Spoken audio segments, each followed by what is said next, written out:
Yo, bros, we're back with the CMAS show, and y'all already know how we roll. So today we're going to jump right into the show. If you notice, there's a split screen here, and I got PBD. Is that what, Patrick Bet David? Yep, on the screen, and he did an interview with Tate, Andrew Tate, a couple weeks ago, and they dived into a myriad of different topics. 4-hour interview. I watched bits and pieces of it, but there's this clip where Andrew talks about his choice of faith and why he rejected Christ and chose Islam. And so, I figured it would be fun for us today to just kind of watch through and comment on some of the things that Tate has to say about his decision this day. What do you guys say? You ready to roll, bros? Let's do it. All right, cool. So, first clip. What's been your evolution of your faith, and where are you at today? Yeah, I think it's third law, equal and opposite force, what you just said there is absolutely true. There has to be equal and opposite force to all the evil in the world. And that the equal and opposite force to all that evil has to be God. And I've talked about this at length even with atheists, and I try and say that regardless of whether you're an atheist or not, you're thinking of God as a man in the sky, but you need to think of God as a concept as a whole. And once you do that, it's impossible to accept that he doesn't exist, right? I said to the atheists, I said, let's say there was 2 islands. You're shipwrecked, right? And there's 2 islands. Both of them are full of savages. On one island, you and your friend are shipwrecked. On one island, your friend goes and he crashes and they kill him and they eat him. And you go to another island and they want to kill you and eat you, but they don't because it's against their religion. Mm-hmm. Did God save your life? Who cares? Who doesn't even know the name of their God? But their God said, don't kill shipwrecked survivors. And now you're alive. So their God saved your life. The concept of God in and of itself saved your life. You owe God just for the concept of it, the idea of it. So even the idea of opposing evil as a whole is a belief in God. So you're either an evil person or you believe in God in some regard. And then...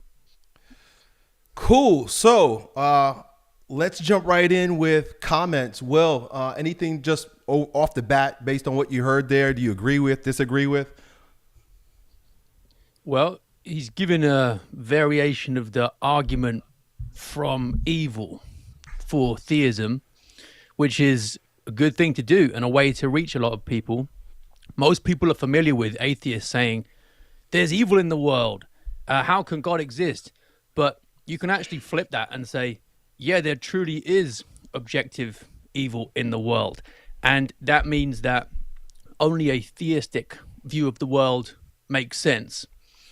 You see this in Dostoevsky's novels, for example.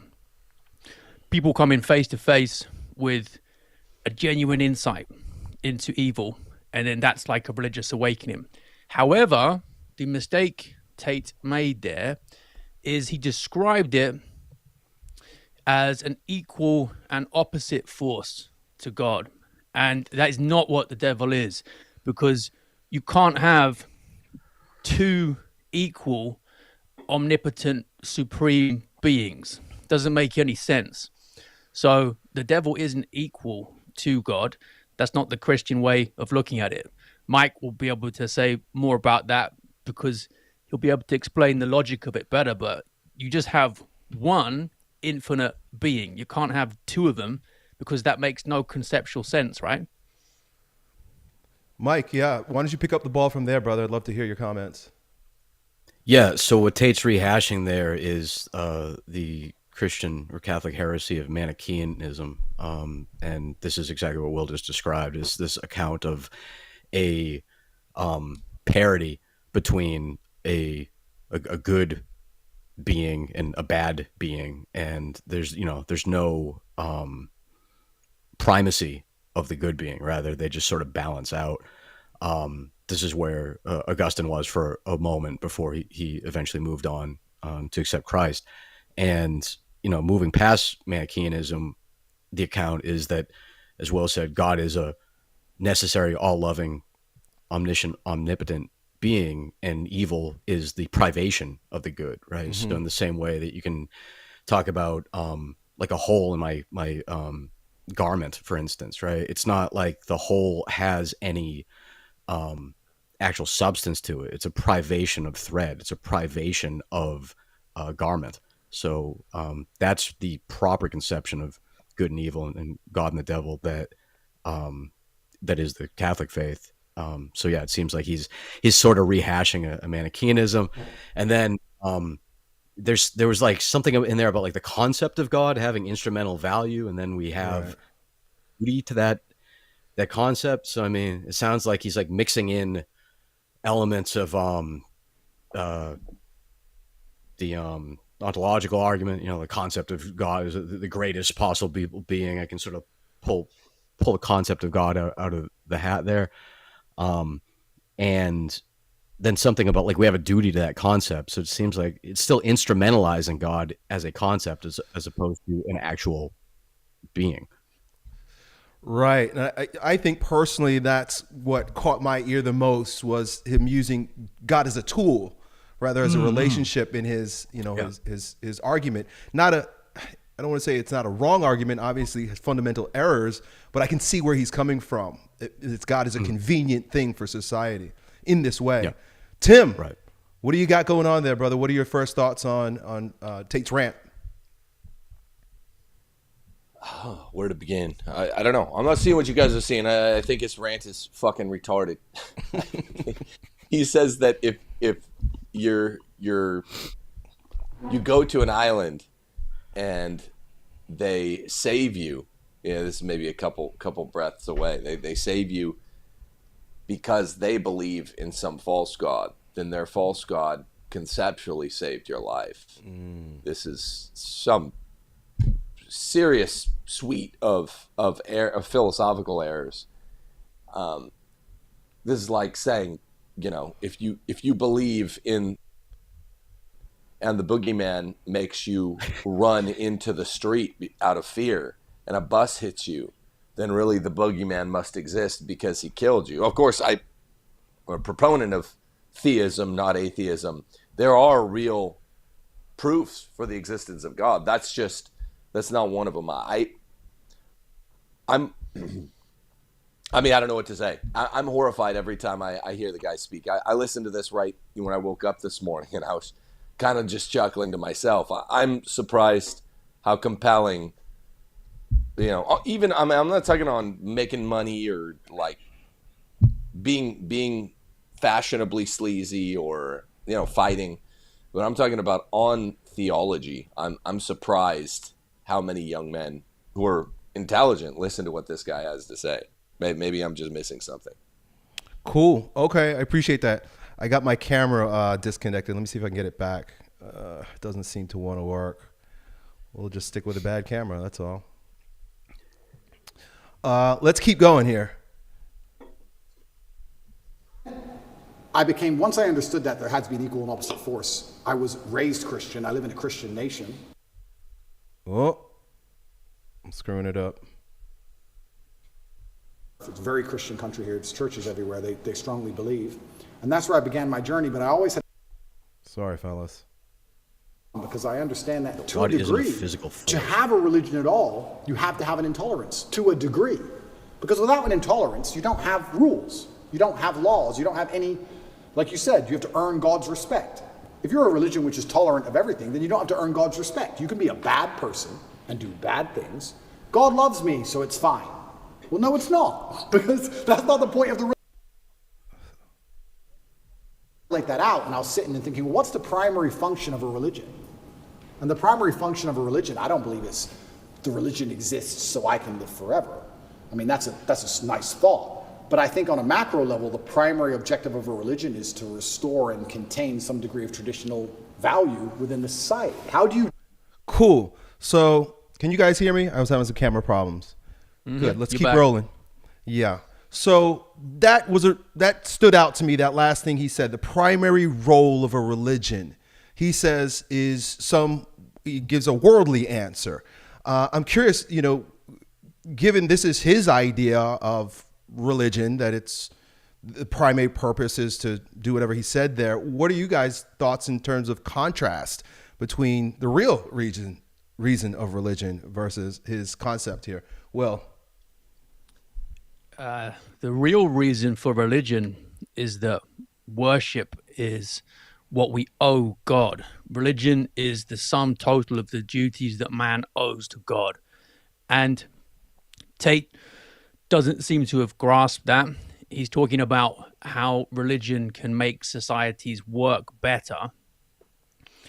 It does make societies work better because of natural law, which is like God's signature in the universe, if you like it, including in human nature. So it's not up to us what is good for us. And I can see what Tate has got in mind is that compare Islam to secular liberalism. Look, it works better. Well, of course it does, because it gets more things right according to natural law than secular liberalism does. But that doesn't mean it's true religion. You have to actually look at the thing, compare Christianity, and see which one philosophically, theologically, is not just more coherent, but philosophically better describes the way the world is. And Christianity wins out in that respect. But to answer Tim's question from earlier, why the guys listen to Tate is because he's onto a half truth here. And he's also talking about intolerance, which is something that you don't hear enough of among Christians. And God doesn't tolerate error, doesn't tolerate sin for a nanosecond. We can be tolerant towards someone's behavior. We all sin, we fall short. But intellectually, tolerance of error is not something that we should ever have. And Tate saying that, that is what is catching young men's ears.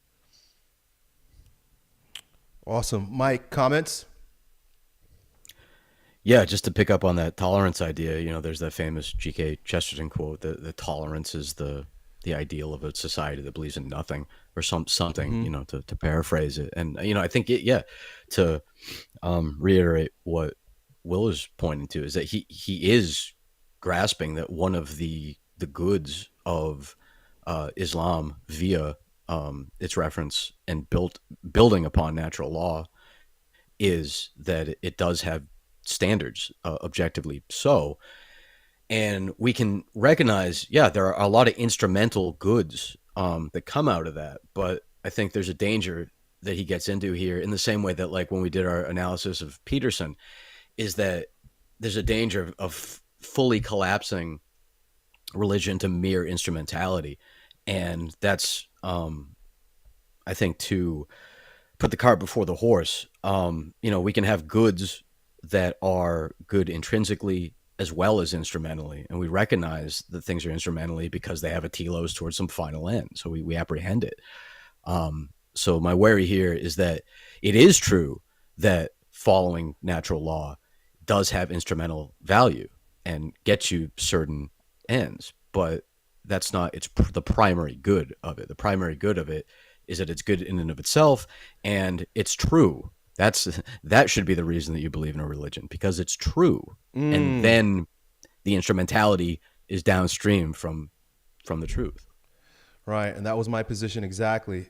Tim, I'd love to hear, what are your thoughts?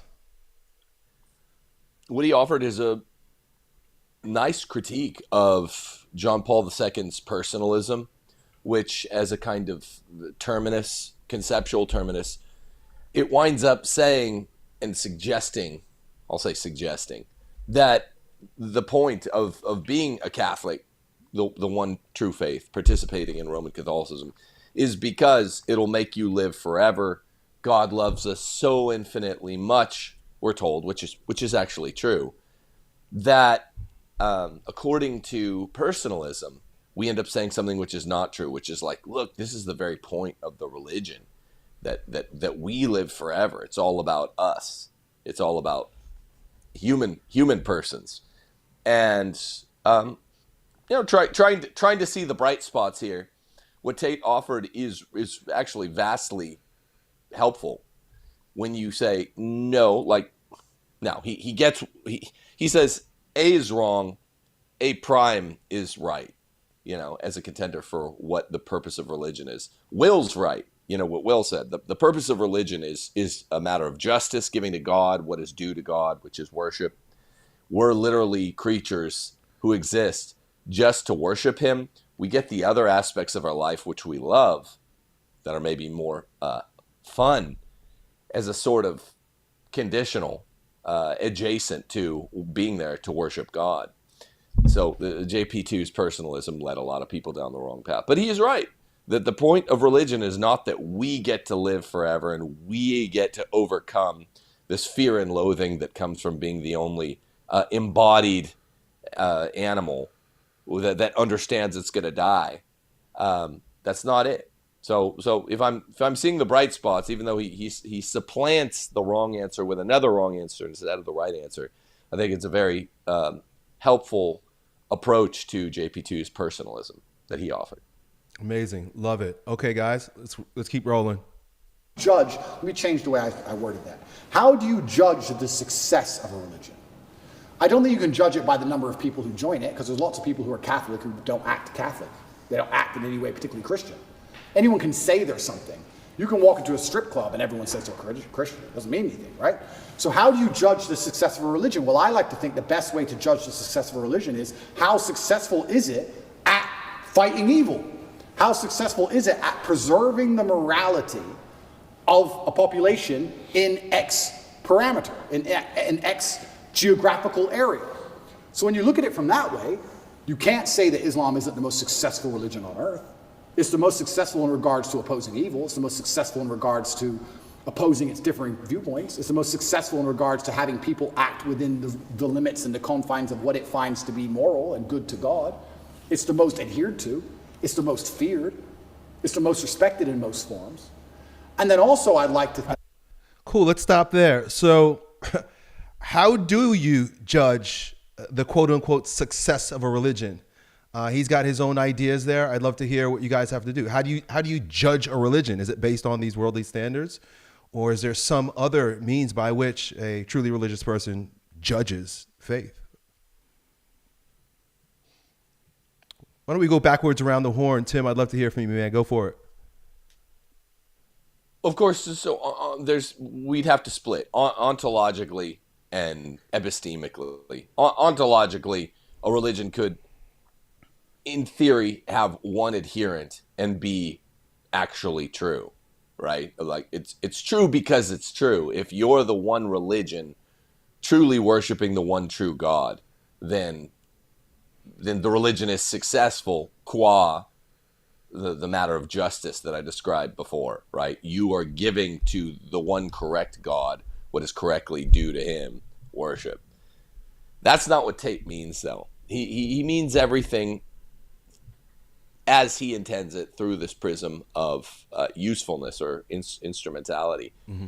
And so we have to talk about the epistemic dimension of the claim. Epistemically means, how do we know? What are the modes of credibility? And that's a different question altogether. I would say, look, Christianity, we know, is successful because it indulges none of the selfish impulses in man, right? It does it, which Islam does. Both are, the two most successful religions in the history of the planet. And they're both monotheistic. Okay, so they check that box.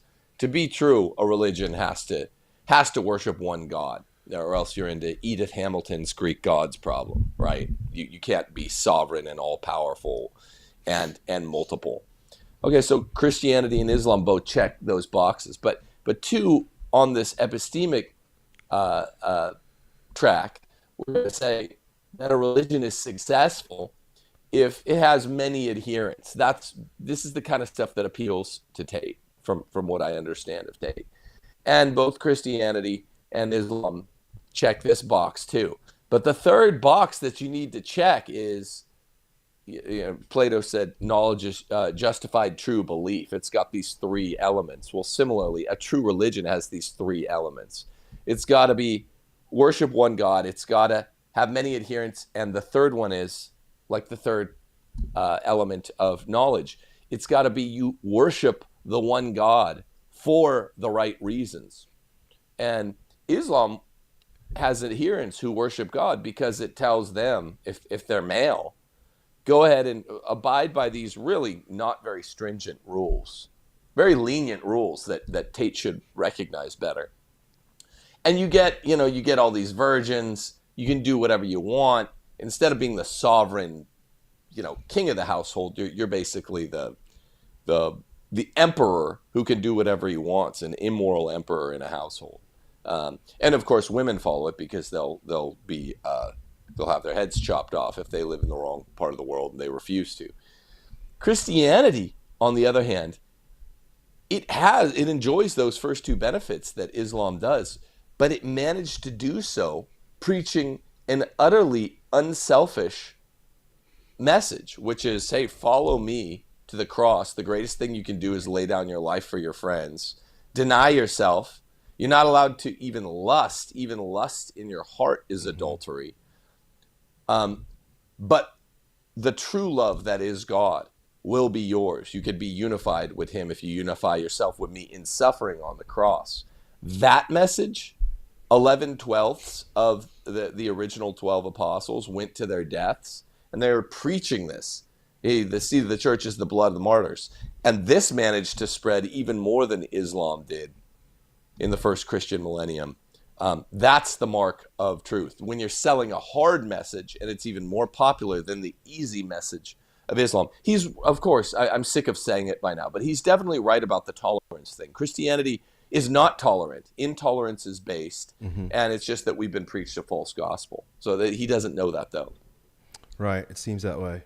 Cool. Mike, thoughts? Yeah, same general thoughts as Tim. I think we can make this distinction between externalist and internalist reasons. So a religion externally is successful if it's true, and if it refers to the truth, and if it misses the mark, then it's false. And then internal to the religion, you can look at are the adherents doing the things that the religion requires of it. So, we could have the Purple People Eater religion where we worship the Purple People Eaters and we satisfy all those conditions, but the Purple People Eater religion is just false, right? So, we want that external reason to be true.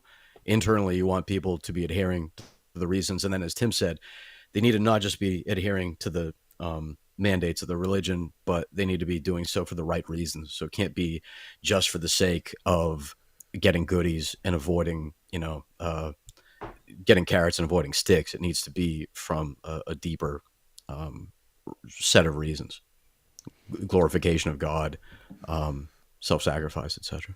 Right. And my thoughts were, if you look at the Old Testament and the journey of Israel, they were never the reigning religion of the world. They were always smaller.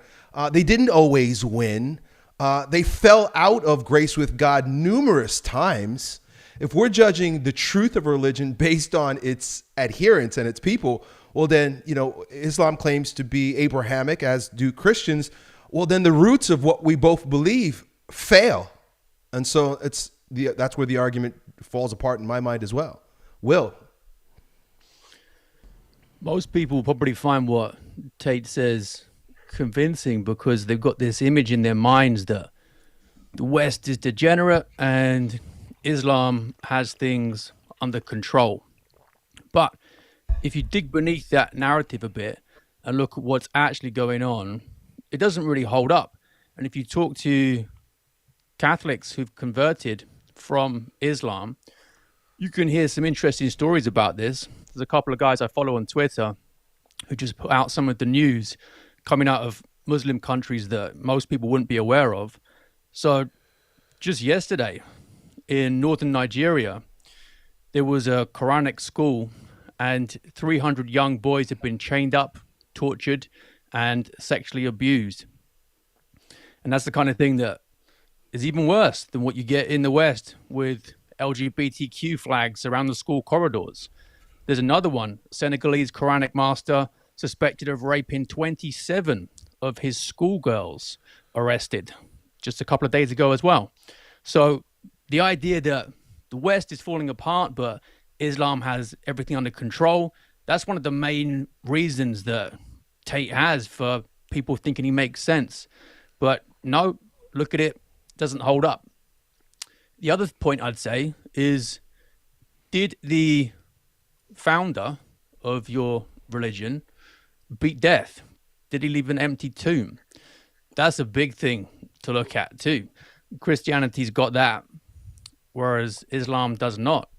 Talking about cultural flourishing, looking at science is really interesting as well, because most modern Westerners, certainly secular liberal ones, are very proud of the scientific achievements of Western civilization. They see that as the thing that we've offered the world. Well, where did that actually come from? Stanley Jackie, in his book Science and Creation, says that Christendom nourished science. It was stillborn everywhere else. Arabic, Babylonian, Chinese, Egyptian, Greek, Hindu, and Mayan cultures all suffered a stillbirth. And thinking about why this is the case with Islam is really interesting, because not only does it deny relationality in God, because it denies the Trinity, but it also denies rationality too, because it says that God is just pure will, without or above reason. So physical laws of nature for Islam is like blasphemy, because it would restrict Allah's absolute autonomy. You know, who knows? He could just discontinue them at any time. He can do whatever he wants. So the universe is deeply irrational for Islam. And Al-Ghazali, one of the main Muslim scholars, he's like the Aquinas of Islam in a way. He just outright denied causality, same as David Hume. He said there's no natural sequence of cause and effect. Tim will be able to give a really good explanation, better than I can, of the implications of that for science. But I do know that one of the reasons that atheists will deny causality is to avoid the necessary conclusion of the argument from causality that Aquinas makes. Trouble is, once you've done that, you also wind up not being able to do science, because that also depends on causality too, right, Tim? You're muted, Tim. Sorry, I said, yeah, all propositional thinking, more than just this study of science, all propositional thought breaks down without the first principle of the logical axiom of the principle of causation, or the other logical axioms like the principle of contradiction. You can't make any propositions because they're all dependent on the principle of causation, which is usually what we're used to implementing against the atheists. I have studied a little Al-Ghazali, and it's true. The Mu'taqalibah, they were all those thinkers. They were all terrified of the first principles, because the first principles would throw Islam into a tangle. Okay, let's keep going here. Unless you guys have something else you want to add to that, Mike. I could keep going on and on and on with stories of other stuff in the press that most people wouldn't have heard of. It's more and more like the West the more you look into it. So Al-Azhar has a therapist on site, this is in Egypt, who is tasked with green lighting gender reassignment surgery. So this idea of Islam as like the last bastion of traditional morality is just bullshit. Yeah, I think we'll get to a point where we see how it's an uneven display in the media. You know why? You know, Catholics and Christians are always attacked, but there's never mention of the things you're talking about here. Interesting. Let's move on to the next segment here, where Tate begins about how he chooses to see religion. That we see the world as we see ourselves. If you're a thief, you think everyone's a thief. If you're a liar, you think everyone's a liar. And I kind of agree with that. I understood that. I also like to think we see religion as we see ourselves. I like to see myself as a person whose respect you have to earn. I like to see myself as a person who has strong, rigid boundaries. I like to see myself as a person who will stand up and say, no, that's wrong. I like to see myself as a person who's not afraid of being shamed by whatever community for saying, I don't agree with that particular ideal. I like seeing myself that way. So if I'm going to see myself that way, then I'm going to naturally align with a religion that operates within that form. So when I say Islam is the last religion on earth, I say it because it seems to be the only one who will stand up and say, no, we don't care. No, that's not what the book says. No. I was raised Christian, and Muslims as a whole, we have no problems with Christians. None at all. I don't want anyone to think I'm anti-Christian, like I dislike Christians. We don't have a problem with Christians. We believe in a lot of the same things. We believe in Jesus. We put more respect on the name of Jesus than most Christians do. I just don't like the idea of people saying they're a Christian and saying, but because I'm a Christian, I can do whatever I want and throw all the rules away and none of it matters. Because once you have that level of tolerance, you no longer have a religion. Islam seems to be the last religion left with parameters. If you don't have parameters, you don't have a religion at all. So there's, a couple of different things he's talking about there. You guys probably have red flags or things that went off in your mind. So I'd love to see what you picked up there and what your thoughts are on the bits that he shared in that little piece. Go ahead, Will. Just a little bit about Islam and Christianity, where I did like what he said.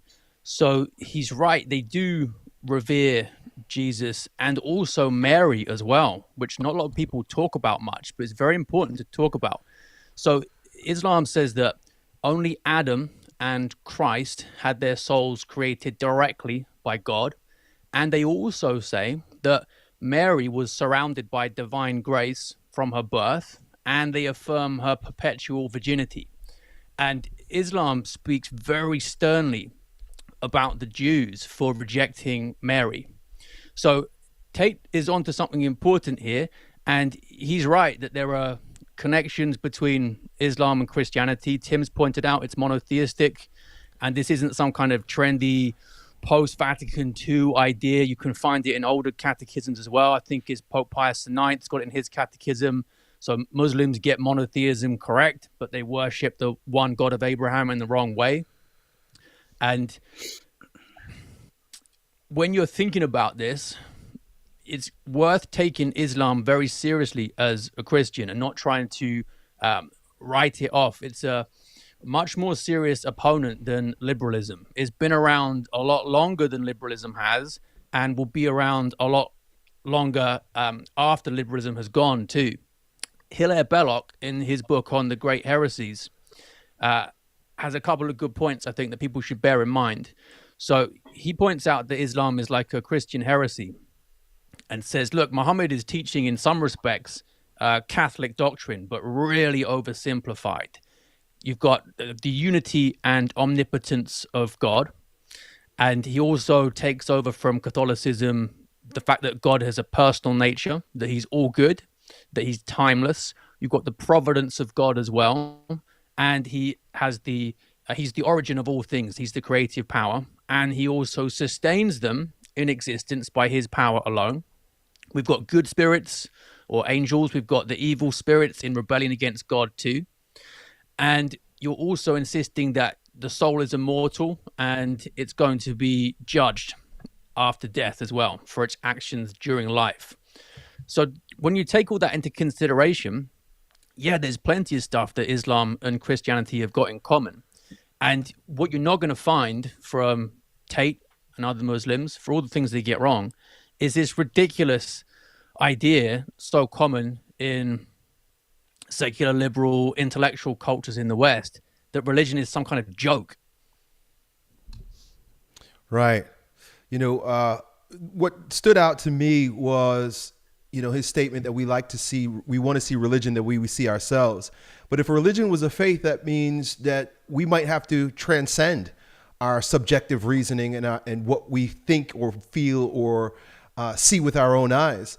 I think that if we are approaching religion based on what I think of myself and what I want, then it's not a faith at all. It's self-indulgence. It's liberalism. It's modernism. It's subjective. I am the harbor of truth in all realms. So, I just tend to think that, we're all on our path, right? And we're all figuring it out as we go along. But I think the place that he's coming from to come to this conclusion is very egocentric and is not, if I was a Muslim, of course, we'd give him grace, right? But at the same time, I'd be a bit embarrassed by the way he's choosing the faith, because it still comes from what Muslims fight against, which is modernism and liberalism. That was my 2 cents. Mike, what are your thoughts on his thoughts there? I remember we had a podcast a while back. I think maybe it was the first or second one that we had talking about Tate, and you made the comment is that a lot of his comments, it stings. It stings because he's right. He's right in the sense that Catholics they're not living and adhering to their faith in the way that Muslims do, not even close.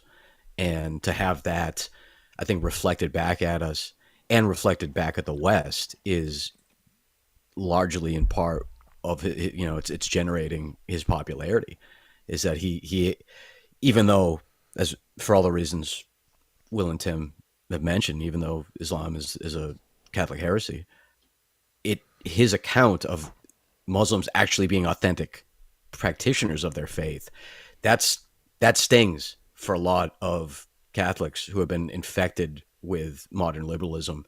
And it's just this kind of thing that you do in the margins of your life, and you get steamrolled by the LGBT mafia in your home libraries. So I think that, that's what I took away from that. I think, he's correct. He's correct that Muslims are much more consistent with living and policing the margins of their faith than we are. Right. Huge. And it's going to get a little bit deeper into that in the next segment. Tim, what are your thoughts on his judgment of religion? I liked what you said a lot, Elliott, that it was egoistic. Fundamentally, he's like, hey, I pick a religion because it matches my druthers. Which is pretty much all he said. I'd say even more than egoist, this is solipsistic, right? He's which is like the strongest form of egoism. He's saying, well, this matches my dream. My dream is I want it to look cool. I want to get, he didn't say it. I have this, I place a high value on the virgins. It looks kind of badass. I associate it with masculine anger rather than feminine tolerance. I know I'm putting some words in his mouth here, but he's like, I'm going to go with that instead of approaching religion the way the smart man does, which is which one of the properties from the study of God of all the competing world religions, set them all at the starting line, like Bishop Fulton Sheen used to say, set all of the world gods from all the world religions at the starting line, even Jesus, Fulton Sheen says, and then see who runs the race. And then figure out which religion corresponds to which of those gods. It's the Christian God as described by the original one true Christianity that describes God correctly, not the druthers of man. And so he picked it according to Western liberalism, which is funny because he's a product of Western liberalism. He thinks he's reacting against it, but garbage in, garbage out. And if you approach it from that perspective, then also it bears the nicety of allowing you to say, oh, this pertains to the religion as an essential property. This thing that I don't like about it, which Tate and I share, Tate and all four of us share, we don't like this tolerance. It's bullshit. But because we four have had at least a cursory or intermediary approach to Christianity and evaluate it correctly, we could say this tolerance business is actually an accidental property, not an essential property. And it doesn't pertain to the heart of the religion. It's actually an error that the church has onboarded the last 100 years or so. And this error was begat by these earlier errors that were being seen by popes from 100 years ago. So we could see not only more clearly what Christianity is, but we can see more clearly that the errors which all of us share a distaste for are things that are not actually part of it. Tate can't do any of that because he's approaching it liberally, ironically. Right. On that note, Tim, I think it's really interesting thinking about the kind of guys who are attracted to Islam. This is the main thing that Elliott picked up on, and there's a Nietzschean will to power element there, which is what Pope Benedict criticized Islam for by saying that Allah isn't docile to logos. His will is arbitrary. And I think that power fantasy really appeals to Tate types. So Allah represents will over rationality. The other thing you mentioned there about how he's approaching it from the lens of liberalism, the fact that Islam has no magisterium, there's nothing like Catholicism in that respect, it actually makes it a bit more similar to Protestantism than Catholicism is. So it's got no like overall binding authority. And I think that makes it appeal to the liberal mind as well. There's this idea of orthopraxy. So you have the things you're supposed to do every day, but in terms of what the actual doctrine is you're supposed to believe, where's the magisterium? There isn't one. And that's got an appeal to it that I think the Western liberal mind really resonates with. Also, well, yeah, the nominalism / voluntarism that's at the heart of Islam is at the heart of Protestantism. Luther himself was very explicit that God's will dominated God's intellect, and this explodes the religion from that point of view. There's a lot of overlap between Protestantism and Islam. We can do another show on that maybe someday. And I'm not sure if maybe he just doesn't know, but he's judging the faith based on a lot of Protestant presuppositions, right? When he says that you can call yourself a Christian, but then do whatever you want. Well, you're right in some of the heresies of Christianity. You're saved once, and you can then do whatever you want. But I can't believe that he would think that coming from an Orthodox background. I think he's from an Orthodox mainly country, and so it almost seems like a straw man. Like he's picking out the worst of the worst and using it as the measuring stick. If you guys are ready, we can move on. So at 10:20, he talks about how America mocks Christianity, and if it's truly a Christian country, then why is it look this way? And I'm sure we'll have a lot to say about that. Let's hear what he proposes. I thought America was a Christian country. So how can you have a Christian country where the prophets of the religion are mocked to the highest possible levels within the confines of the country, and it's promoted? Is that a Christian country? Doesn't seem like a Christian country to me. I don't think the same thing would happen with Islam in Saudi Arabia. I can't imagine that happening.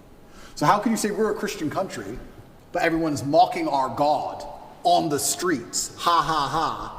It's on Netflix. Ha, ha, ha. That's not a Christian country to me. So if you're not a Christian country, then where's the religion? The religion's supposed to enforce certain boundaries. You're supposed to at least show it respect, And it's also kind of interesting because in Christian countries, there's more respect for Islam than there is for Christianity. In a Christian country, name one. They still don't do it with the Islamic Prophet. Why do you think that is? It's too much smoke. It's just not worth the heat. Because people believe. And I'm not advocating for violence on any level. I'm saying that even these degenerates who are trying to destroy people's belief in God, like we've discussed earlier, because they don't want you to have any baseline morality. If you believe in God, there are commandments, yes and no. That baseline morality prevents you being an absolute slave. So they're trying to destroy it. But even those degenerates who are trying to mock and disgrace God understand there's a point where it just backfires and, ooh, this is smoke. And they don't want the smoke. And shouldn't God be feared? I'm scared of God. It's the only thing I fear. I fear God. They can put me in jail. I know I'm telling the truth. God's on my side. I fear God. So God should be feared. So once again, does anybody fear the Christian God? I haven't seen anybody scared of him in a long time. And it's kind of crazy because it's very interesting. The mass migration and all these things are leftist policies, but then also Islam is the most right-wing religion on earth. It's kind of very interesting. I grew up in England, and I grew up in Luton, which is a town which is mainly Muslims. It's a huge Islamic community. And there was a bunch of English people who were complaining about there's too much immigration, we're losing our culture, and I understood their point absolutely. But these are the same people complaining about all the left-wing LGBT in schools and all these issues. And I was like, the only allies you have against this are the Muslims. They're the only allies you have in any of this. The Christians don't protest against any of this stuff. There's very few Christians who will get up off their ass and complain. In fact, I saw on Twitter yesterday, one of the churches was lit up in rainbow. Cool. So, there's a lot of things he's saying there that he's not lying about. Christianity is openly mocked. We saw what happened with the LA Dodgers a couple weeks ago. You would never see this, even in our quote unquote Christian country. And, I'd love to hear what you guys think about or what, you say about that. But he's not wrong in that Christianity, particularly Catholicism, is heavily mocked in this country. But at the same time, you would never see a group of liberals or atheists mock the Prophet Muhammad. There's no way they would do that. Or if they did, they definitely wouldn't get away with it the way they do mocking Jesus Christ. What's going on here? Why is that the case? Tim, let's start with you, man. Back around the horn. Of all the comments he's made, for the first time, I think I agree 100% with every jot and tittle of this one. He's absolutely right. America is no longer a Christian country. The big question is, when did it cease to be a Christian country? And he's also right about the notion that whenever this Christian country shifted over to a country of tolerance, then it ceased to be a Christian country. Now, tolerance is downstream of true belief and true practice of the faith. But he's absolutely right. And it turns out in this country, it was or really in the 1940s, for reasons that we could probably talk about on some other show. Now, Tate also would be right if you asked him, I can't remember after this comment if he goes into it or not. It's when feminism crept into mainstream Protestantism and mainstream Catholicism, which was around the 1940s, that it perverted the religion from its heart. It's the original sin. And with the feminism, with its entree, that was the egress of the true popular Christian practice in this country, because in comes feminism. Feminism brings an ethos of female-led churches and female-led households. They bring tolerance of everything aside from, the things they actually should love and tolerate, like, rule by husbands. And all of a sudden, Tate starts sounding like a prophet, because we allow ourselves to be mocked. We allow our God to be mocked. The one God we won't allow to be mocked is the version of Allah and its prophet, Muhammad. We'll suffer any indignity and call it holy. This sounds like something your liberal nun, ex-nun, fifth grade teacher taught you if you went to Catholic school in the 80s or 90s, because it is. So he's going to get that connection to feminism correct too if he goes on too much further. I wouldn't be surprised. And, the one eventual error he's going to make is in assuming that Islam has the answer to feminism, not Christianity, because Islam has been less infiltrated by it. That's actually not at all true, but we, let's wait for him to say it, I guess, before we address it. Okay. He mentions fear as well. There are a couple of things in there that, are maybe not compatible. If the Muslim Allah is the same as the God in the Bible, there tends, in his language, to be sort of a difference between the way we approach. Let's keep going back around the horn there. Mike, what are your thoughts on his commentary? Mox. So, somewhere in the writings of de Tocqueville, he makes the point that the generally Protestant foundation of America had the possibility of one or two directions, either a flourishing into a fully realized Christianity in the form of Catholicism, or a different direction of travel to a nation of unbelief.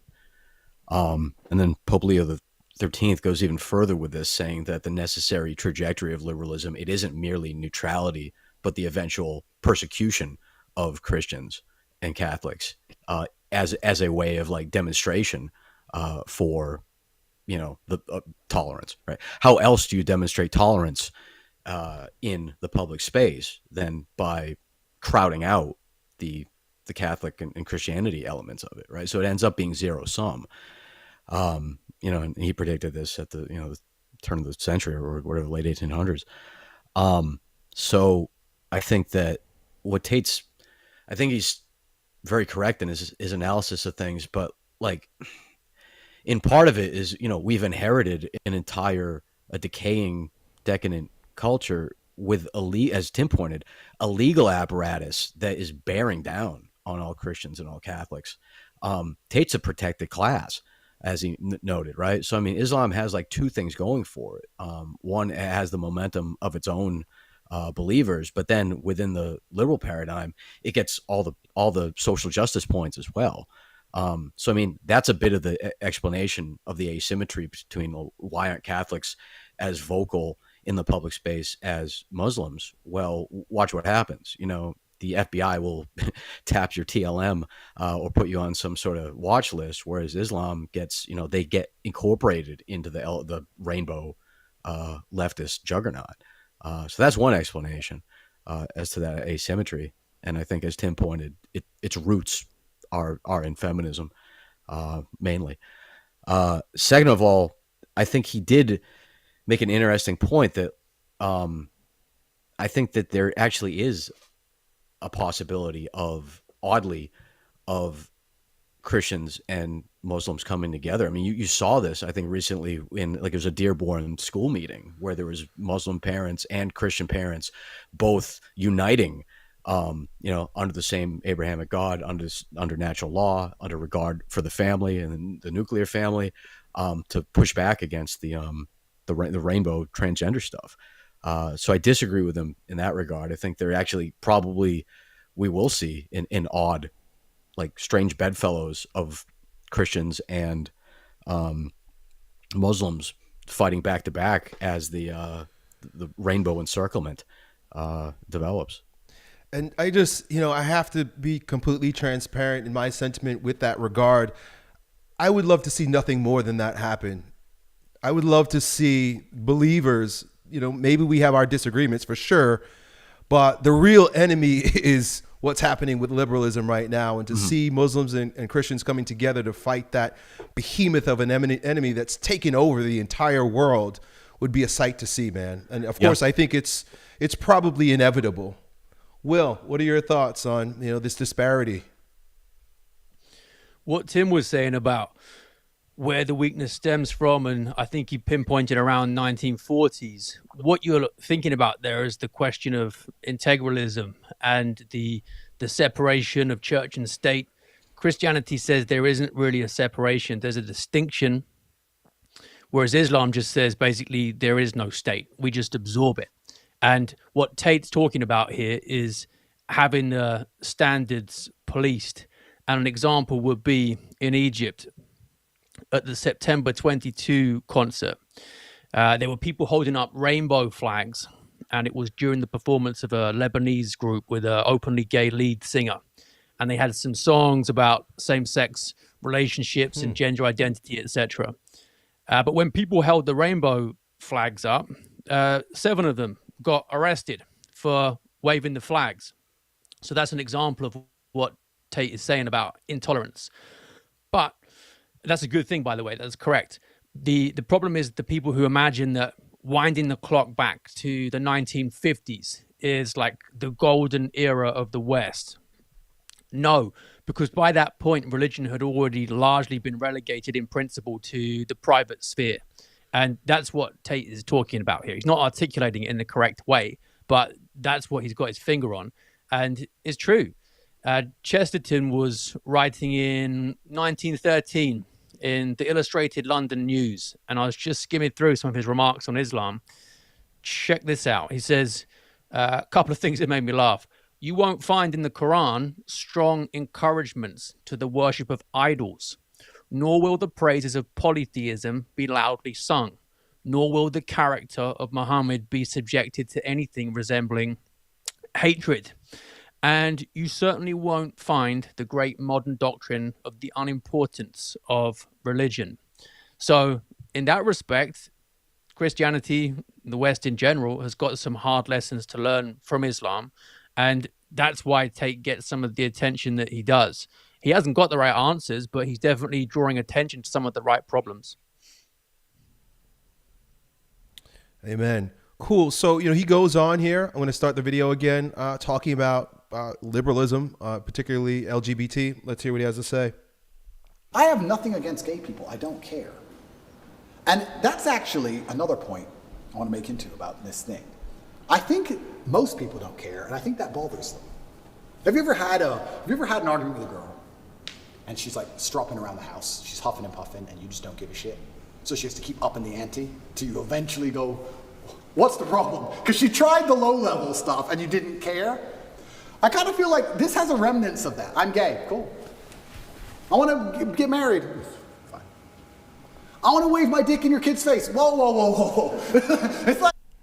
Cool. So, he took it to the extreme there with the, waving the dick in the kid's face. But I'm curious, is he cherry picking like some Christians do? What parts of the faith are okay and I'm going to adhere to?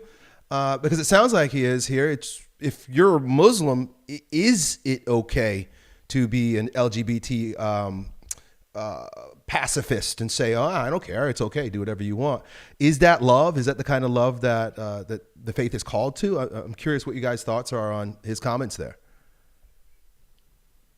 I think he sounded like a liberal there, saying he doesn't really care. And don't forget, this guy said he would he'd have sex with a trans woman. He'd just tuck the penis between the legs and pretend it wasn't there. So interesting to hear him talk about, on the one hand, taking a hard line against degeneracy, and then on the other hand, talking about how it doesn't really bother him that much, because it has to bother you in principle, but also in practice too. I think some conservative Christians will say, yeah, it bothers me. I'm not going to do anything about it. And that's where the weakness is. That's how they've lost control of the public square, lost control of what their kids are being taught in schools, etc. And really, there shouldn't be anything contrary to faith and morals being put out into mainstream education. Cool. Tim, what are your thoughts? Yeah, you note the wild. Aristotle says goodness is one, evil is manifold, and evil will always be wildly self-contradicting. And you detect a lot of this wild self-contradiction in Tate. I mean, 1 minute he can be saying something is, I think the most apt remark he made from my point of view is the last one. And sometimes he comes on too strong and he's like, yeah, Islam doesn't tolerate anything, which is, we had 2 or 3 of those in a string right at the beginning of this video that we assessed. And then he's saying, okay, yeah, I mean, basically, because of the anthropocentric reasons that he's attracted to Islam, and I think practitioners of Islam are attracted to Islam, there's a strange, binary, equal and opposite tolerance that goes with the intolerance. And I thought he loved the intolerance, right? We were even admiring aspects of it. But then there's this tolerance that comes from well, hey, we don't really care about the nature of what the sinner is doing. We'll even abide it in the public square. Just don't wave your dick in our kids' faces. That represents the lack of a golden mean that is downstream of justified true belief in a justified true religion, which you don't follow according to your druthers, the way Islam attracts a lot of practitioners who follow it according to their druthers. A lot of guys like Tate, which with these wild pendulous swings in super intolerance and then hypertolerance. When you're doing the right thing for the right reason and worshiping the right God according to the right principles, you're going to say, no, we'll be even more intolerant than Islam in this sense. We won't tolerate this kind of stuff in the public square at a much earlier inchoate level, even before you're showing your peepees to our kids. It's because we actually want you guys too, at the SSA community, out of love, to be saved. So it's a mark of bad faith, as Sartre would say. So if I can pick up on that point, within Islam, they make the distinction between the House of Islam and the House of War. So anybody outside of the House of Islam is technically within the House of War. And in some versions of Islam, they have the practice of taqiyya, which is, lying to your enemies or lying to those who are outside the House of Islam, in order to, do a soft power takeover, or et cetera. So one explanation, Tim, might be, he might be consciously practicing taqiyya. Certainly it's the case, you look at Ilhan Omar. I mean, she's a clear example of that, right? She's the thin edge of the wedge. Look, Islam's so progressive. We have female congresspersons. And then, that's the thin edge of the wedge. And then it's oh, it turns out, no, we don't. So if he is doing that, then I could see one way of selling Islam to the West is saying, actually, in this one thing, yeah, we don't matter. We don't care so much about homosexuality. It turns out that Islam is very tolerant, or doesn't have a problem with this. Where just manifestly, that's just not consistent at all with any halfway conservative reading of Islam. So that's one explanation. The only other thing I would add is that, and I think that Catholics and Christians make this problem too, or make this error too, is that we keep talking about gay people as if it's this like natural kind. And this is, you know, when you start talking about this like natural kind of gay people, and then you can say, well, they need rights, as opposed to being more precise with the language and talking about the sin of sodomy.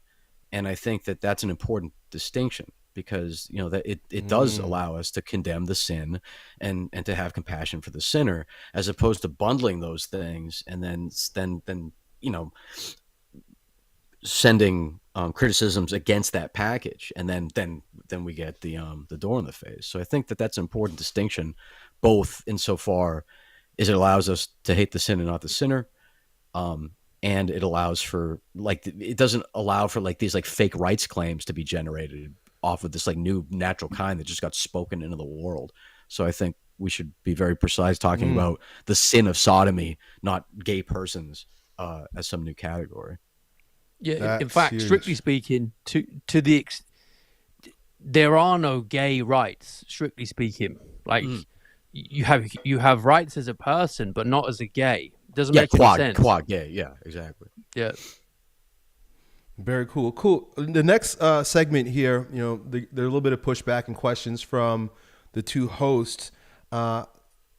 Maybe could be a little bit more clear, but it seems as if this interviewer is asking Tate whether or not his choice of religion is based off of worldly power or a true faith in God. So, you know, as far as the way I pose this, it's not about Islam. It's about why he's chosen it and his conception of God. Let's continue in here. So Andrew, not to cut you off, how much of you converting from Christianity to Islam is actually the belief in God versus the societal pressures that are facing children? Because it seems like it's a little bit of both. For you to believe in God, you have to respect him. How can I believe and put my life in the hands of someone I don't respect? And I'm going to respect a God which is feared.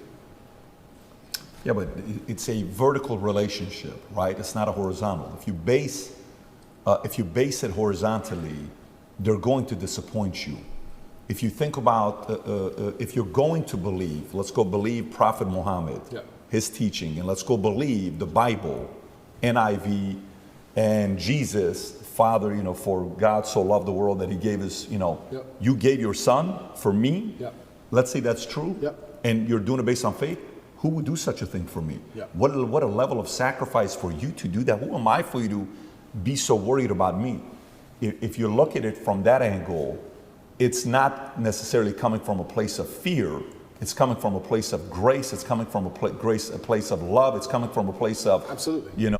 So I got to pause there because I don't usually watch Patrick Bet-David. I think he's a cool dude. I respect what he's done, but I think he goes soft real quick here rather than sticking with that question, which I think is he's really wanting to know, are you choosing or being led to a faith out of love, or it's this fear and this respect thing over and over again? You know, and so if he would have stuck with that, I would have really loved to hear what Tate had to say, but I'm going to let it continue because you'll see how PBD sort of waffles and then takes it somewhere else and kind of loses that great point that he was trying to make. A different field, because I do believe the part that upsets me is the fear aspect, that they're allowing others to mock your God, to mock. He should have stopped right there. I'm a talker. I talk a lot, and so I'm going to do this right now. I don't want to do it to myself, but I think he likes to hear himself, and rather than just dropping a question and letting the guest answer it, he then like answers the question for the guest and then takes the conversation somewhere else. So, you know, I guess we can kind of like watch what he does here and allow this to play out a little bit. And then we'll get back onto Tate, but you know, I'll pause it at some point and see what you guys think. Mock Jesus, to mock whatever religion it is you're a part of, and you're kind of like, oh, they're just funny, man. No, it's not funny. You just crossed the line. Like JC has that one line where he says, "Don't tell me." All right, I have to. I'm sorry. I got to move on because he starts repeating himself and saying a bunch of stuff that doesn't really get to what we want to hear. I'm going to move on. Tate says a few things towards the end here that are interesting. I think you guys will have some commentary on it. So I'm going to let it play out and then see what you guys pick up and run with. So we got about 2 minutes left here. Oh, sorry. Wait a second. I lost it. It's supposed to be 1740. How did I do that? 17. Okay. Yeah, and I truly, and I want to make one more point, I do believe there is one God, and I believe there's many different paths to God. And I'm not a religious scholar, and I'm not an expert on Islam. I'm doing my best, and I'm reading the Quran as often as I can. And it does say that Christians on the day of reckoning will see how close they were to the truth. And we are allies. We are not enemies in any regard, Christians and Muslims. And I do believe that the idea of Christians and Muslims shaking hands and saying, let's put an end to a lot of this garbage would be fantastic. I'm not. What are your thoughts on that? You know, it's a loaded statement. There's a lot of, it could go many different ways. Tim, I saw you shaking your head. What are your thoughts? Well, I mean, I would flip it and say, yeah, they'd see Muslims on the last day, how close they were to the truth. Still a bit further off because we have a bit more specificity to our rules. That's that goes along with having a magisterium. But having said all that, I do think the notion is nice, and I don't think it's naively nice that Christians and Muslims can actually link arms against the rainbow Leviathan that has been formed over all the globe. So I think it's not only a nice, but also a practical and practicable notion. Interesting. Yeah. In the catechism. Sorry, Mike, you go. No, you can go. Yeah. I was going to say in the catechism, there's that sentence that the plan of salvation also includes those who acknowledge the Creator, in the first place amongst whom are the Muslims. These profess to hold the faith of Abraham, and together with us, they adore the one merciful God, mankind's judge on the last day. So what Tate was saying there is a sentiment echoed but tweaked in the way that Tim describes in the Catholic Catechism. Nice. Yeah, I guess the only comment that I would make is yeah, I think that this would be a favorable and necessary alliance, given the rainbow Leviathan right now, and we share very much in common, Catholics and Muslims, in terms of our Abrahamic overlap. Both Aquinas and Avicenna both have their version of a necessary existent or necessary being that derives back from Aristotle. They both have an account of natural law, of virtue, of reverence for the family and the nuclear family, for patriarchy, for sexual complementarity. So I think reverence for Mary and for Jesus. I mean, there's more overlap than either of us have with the present progressive stack.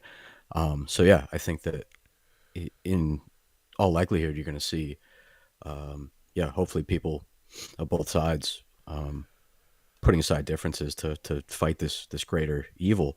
And I guess the only last thing I would point out is the point that you made, Elliott, several shows ago when we were talking about Islam, is that if Islam takes itself seriously, if it takes the Quran seriously, then they're going to regard Jesus as a prophet. And then they're stuck in a dilemma where if Jesus announces himself as being God, as being Logos incarnate, then they're stuck with a binary. They're stuck with a dilemma. Either they need to accept that as true and therefore fully realize Christianity is an entailment of Islam, or they say, well, he was wrong, and well, now the Quran is errant.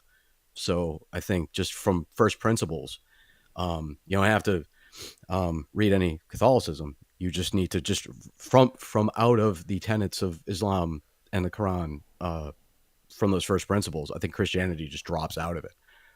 So I think that's something for Muslims to at least consider. Yeah, I did see. To be clear, I'll just throw this in here before you go, Will. I remember watching a video of David Wood not too long ago where he shows how the Quran proves that Christ is who he says he is. One of which is where, I don't know the Quran, so I can't speak authoritatively, but that God calls himself the Alpha and Omega, right? Something to that degree. And in the same light, Christ says that of himself. And so they equate in that moment. If the God is this and Christ says, I am that, then in a way, and there are many different other instances, he says that the Quran proves the divinity of Christ. Will, go ahead. I'm sorry. Oh, no, that was a great comment. I was just going to say that I hope we're not giving anybody the impression that it doesn't matter whether you are Christian or Muslim. It really matters. All Muslims have got an obligation to join the Catholic Church. And if you're aware of the truth claims of the church and you're not investigating those and confronting them, that's not inculpable ignorance, like someone just living off in the rainforest who's never heard about it. This is something that you seriously need to investigate because you've got a duty to join because it's true. Amen. Okay, let's continue here. There are a few other things that he says before it wraps up that I'd love to hear you guys' opinions. Anti-Christian in any regard.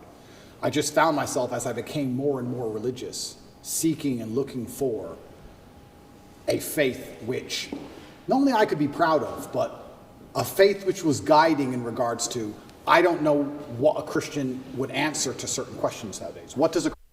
Okay. So I got to pause there because of the faith that I could be proud of kind of struck out to me. I'll just be completely honest, and I don't know what this makes me, but when God called me back to the one true faith, the Catholic Church, in the dark moment that I found myself in my life, it didn't make me proud. I didn't know much about the faith except what the media had shown me, and there was I did have a bit of shame, but I think it requires strength to overcome my pride for choosing a religion to align with because of how the world views it, as opposed to accepting it upon faith and then assenting to the truth. So I'm not bragging about myself here, but I think once again, Tate proves that his alignment with Islam has less to do with truth and ascending to it and faith and more about what makes him feel good. Thoughts? Yeah, that crept in 2 or 3 different times, Elliott. You pointed out one of them really aptly. I think I pointed out one of them. Mm-hmm. It's like when you get when there's some stink in the house, because the kids left food under the couch or something. You'll get a waft of it, and you're like, "That was unpleasant. I smelled something." And then then it goes away for a second, and maybe you smell normal smells. Then you get another waft 5 minutes later. If you're watching a movie, this will happen because our kids, even though they're not allowed to eat on the couch, will.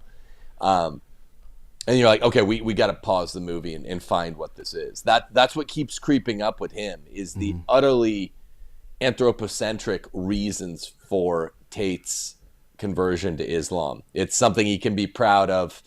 It's not, as you said it well. You came back to the faith when it was under intense scrutiny, lots of smoke from the media, and in ways that some of the ways is like, I'm proud to defend Jesus. I'm proud to stand alongside Jesus, but not these predator priests, groomer predator priests. In a way, I'll be taken to be standing shoulder to shoulder with him. I'm not. But man, it kind of looks like that. I'm not. It's not super based feeling to come back to the faith after the summer of shame, which I think you did, Elliott. Yeah. That's because you're committed to the truth, whereas Tate is committed to appearances and aesthetics and what looks cool and seems cool. And he's going to be a guy that fluctuates a bit until his heart's going to be restless till it rests with the Lord in the one true faith. So again, you guys could have gone down as kind of seekers. You two could have gone down similar paths, but one thing I always tell people about you, Elliott, that's cool is like a true seeker, and you that means you will countenance even unlikely, unseemly, homely conditions as they attend coming back to the faith. You take the bad with the good. He's not going to be cool until he is willing to take the bad with the good.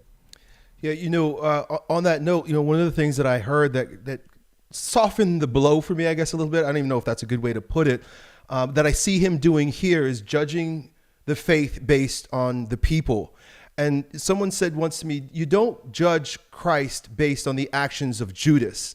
And what we see here is a lot of people looking at the church and seeing all the Judases and saying, oh, well, Christ must not be who he says he is, which, that conversation wasn't even really breached when PBD had an opportunity to do so.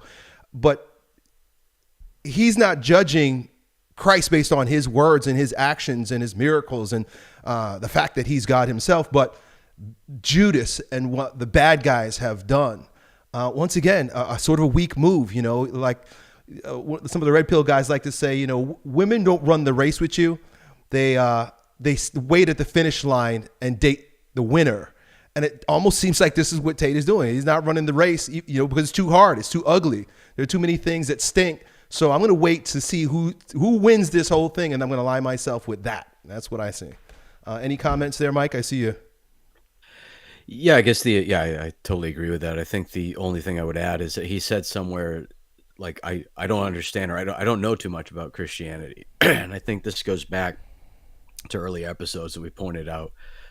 One, with respect to Protestantism, right? So obviously it's difficult to understand Christianity if you're trying to sort through 30,000 plus and in principle infinite number of relativistic interpretations of Christianity. So yeah, I don't blame him there for looking at, if he's trying to sort through Protestantism. Yeah, it's confounding, it's confusing. There's no anchor to be located. And then with respect to Catholicism, I think, post-Vatican II has done a wonderful job at, watering down what the based version of Catholicism looks like, and that's turned off a lot of men as well. And then as a result, you're seeing either Islam or Eastern Orthodox. It's just this like easy off ramp from the West. You don't have to sort through all the foundations of Catholicism in the West and get corrected. Rather, there's a simple, here's your off ramp. Now you're Eastern Orthodox. Here's your off ramp. Now you're Muslim, and you don't have to go back. So I think there's somewhat of like a easy appeal there as well. Yeah, absolutely. Will. In the book of Sirach, there's this great line, which is that gold and silver are tested in the fire, and acceptable men in the furnace of humiliation. And it's the furnace of humiliation that Tate can't take the heat of. He wants something to bolster his pride and ego, and he wants to be on what looks to him like the winning team. Christianity, to him, seems like it's a religion for losers, and people have said that about it all the way through history at various stages. But here it is still now, and the question is whether people can actually live up to what its high demands on men are. If you're humble and ask God's grace to help you do that, you can do it, but you don't judge it by the people who fail to live up to it. You judge it by its founder and what the actual standards are. Right. And I'm looking at Islam and I'm seeing a religion that allows contraception, allows divorce, allows men, and there's no magisterium to tell these scholars that they're wrong. Many of them say that it's okay to sodomize your wife, for example. And then I'm looking at Pope Francis, who the media is presenting in a way that is actually far worse than he really is. Because if we say, okay, let's look at the catechism, contraception, not okay, divorce, not okay, it is making a stronger stand against the forces of decay in the West than Islam is, because they've already conceded in principle that a lot of these things are okay. So if you're a man who's serious about trying to right the wrongs around you, Islam on a really fundamental level hasn't got the answers. It's actually part of the problem. And we'll have to do a show on that one day. Tim's hinted at some really good areas we could explore. The ways in which it's actually deep down in its principles more sympathetic to liberalism than Catholicism is, by far.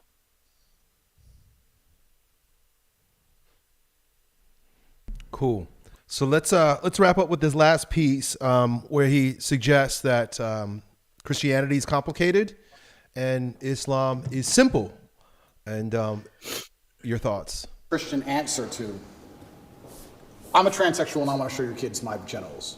He's suggesting here that there's no Christian answer to things. Obviously, he doesn't know about the catechism. He doesn't know about the magisterium. He doesn't know about the papal teachings. He's making assumptions that are just uneducated. What's a Christian? Well, Christian's supposed to say no, do they? I know what my Muslim friends would say. I don't know. If you're a Christian, I don't know how you're supposed to act. I don't know what you're supposed to adult. I don't get it anymore. The true believer says the true no. believer. The true believer. Yeah. But how many are true believers? I don't know. I see all over Twitter, all these churches are losing their minds. It seems very complicated. Islam seems very, very simple. You know what's right. You know what's wrong. Connect is an application which. So is that the case? To be transparent, I'm a seeker of the truth, and so I have to be truthful. A part of what drew me close to Islam, very close to Islam, at some point in my early adulthood, I was 22 years old, and I was exploring the faith, and it brought me to another faith, to be completely honest. Right, in my search, I found the Baha'i faith that really borrows heavily from Islam, and what I liked about it was there was very little mystery. With the Catholic faith, there's a lot of mystery. Maybe this is not logical, but we assent to it. I don't know if that's what he's saying, but to bring it back full circle to his actual statement, what are your guys' thoughts on that? That Christianity is complicated and Islam is simple. Is that true? And if that is true, is that a good thing? I disagree with both claims. I think that, I think in terms of prescriptive action, Catholicism does offer very clear guidance. But then I think when you really do start looking at the intellectual and philosophical history of both traditions, they're actually very complex, and there's a lot of moving parts under the surface, a lot of subtle details that are worthy of consideration. So yeah, maybe in terms of praxis for the guy with the Islam for Dummies book or something, that might be simplistic. But I think both traditions have a lot of sophisticated, well thought out accounts of theology and philosophy, etc. That said, I don't think simplicity. One would need an additional argument as to why simplicity should be the marker of truth. Right. So what? So I guess that's the last thought on it. Yeah, from a marketing perspective, simplicity gets more followers. The more complex you get, the more you're tapping into people with a higher IQ, and so the amount of people that can get it sort of fall. Go for it, Tim. Sorry. I was just going to say that it is all about marketing at the end of the day with Tate. And we all know, because we all run our own YouTube channels and stuff. And I was always like, look, I'm fine being a boutique YouTube channel. I don't want it to be small, but you want as many followers as can be on board for at least some nuances. And I would say this is consistent with Christianity. I was coming from having done a show with a couple different people know Taylor Marshall, wanted to be keep stuff more straightforward to grow the channel. I'm like, I want it to be as simple as can be consistent with the demands of Christianity. Mike's right. Neither Islam, if you read Averroes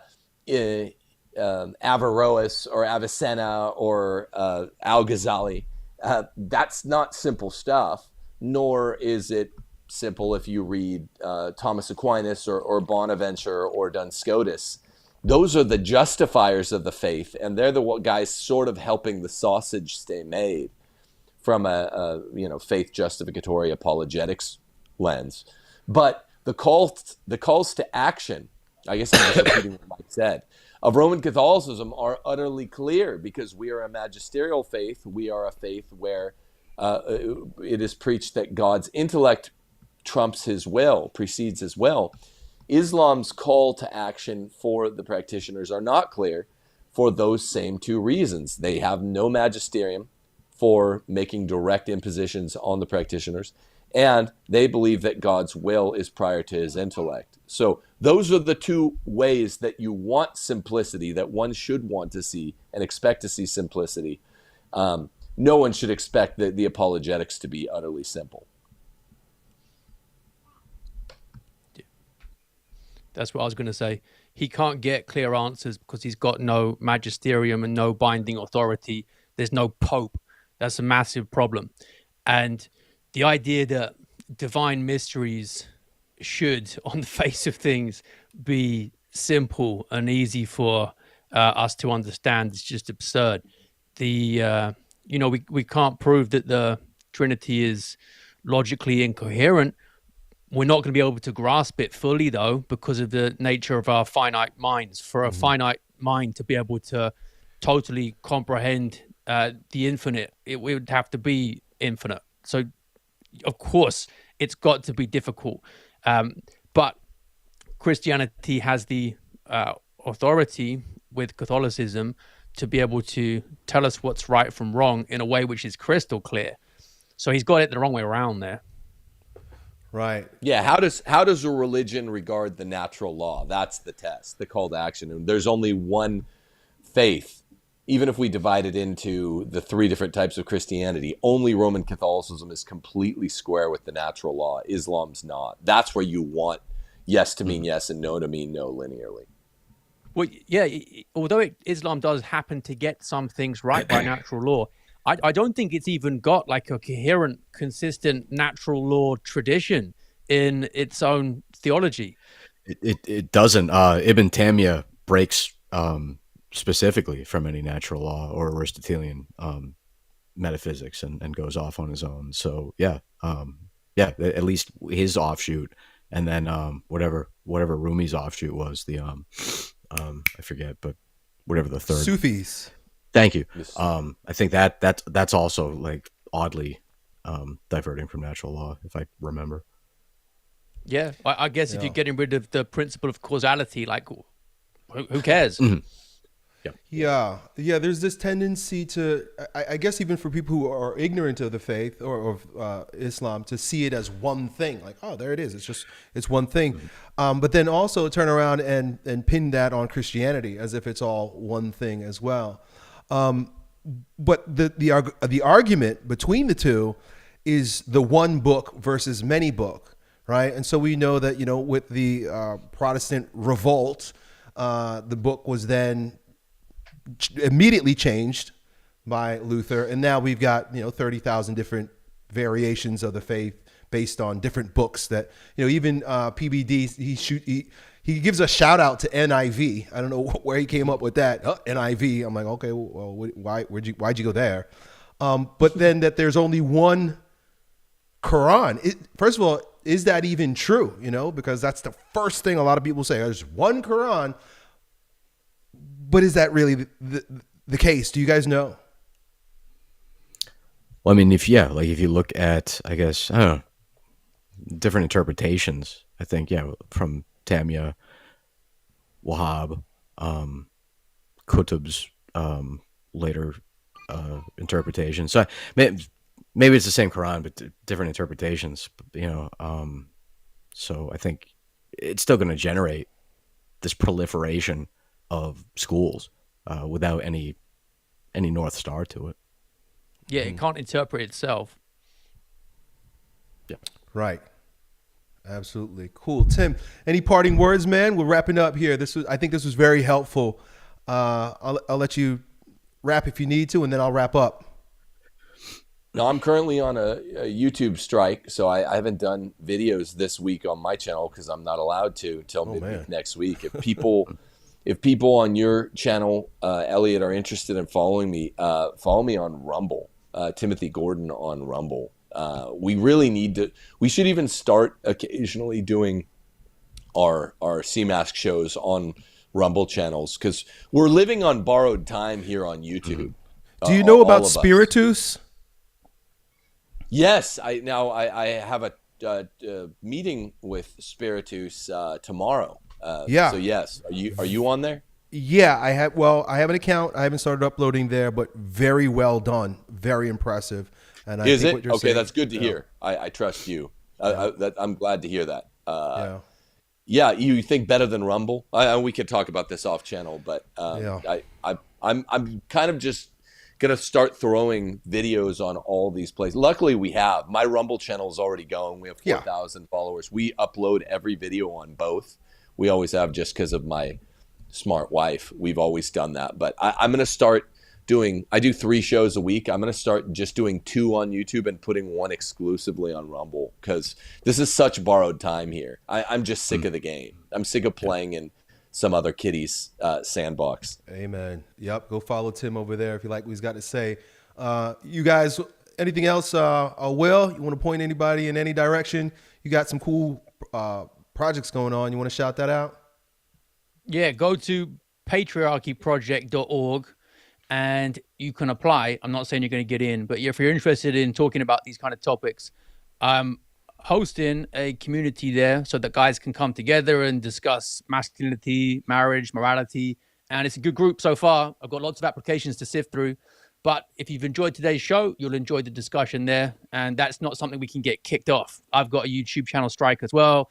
TikTok banned. Yep. Twitter keeps getting suspended. So I'm looking into trying to take people off these platforms somewhere we can play with the gloves off. Amen. Big Mike. Yeah. Yeah, you can find me at michaelroblot.com. I also launched a new website, newlyceum.org, Nice. NEW-Lyceum.